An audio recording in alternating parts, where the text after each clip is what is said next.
দাবীটো সেইটো নাই কণীকেইটা দেখুৱাই ফুৰিছে যাতে বেপাৰীজনে তেওঁৰ লগতো ৰাতি কথা পাতে ইয়াৰ মিনিং কি অধ্যক্ষ মহোদয়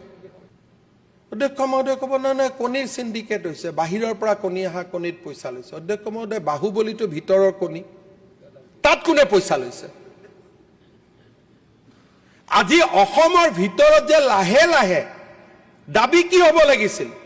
যে কণীৰ উৎপাদন অসমত ইমান আত্মনিৰ্ভৰ কৰক যাতে শ্ৰীৰামপুৰ গেটেদি এটাও কণী আহিব নোৱাৰে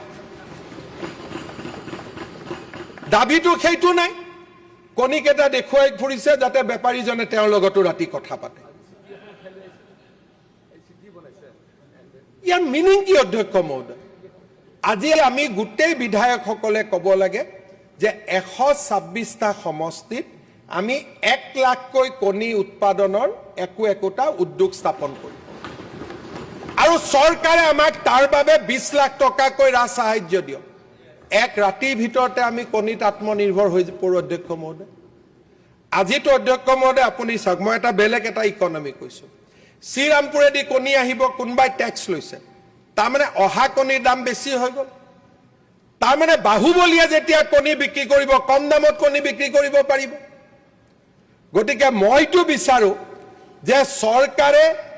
নিজে নিজে কণীৰ ওপৰত টেক্স লগাই দিয়ক বাহিৰৰ পৰা অহা কণীৰ ওপৰত যাতে ভিতৰৰ পৰা কণী ব্যৱসায়ীসকলে কণী নিৰ্মাণ কৰিব পাৰে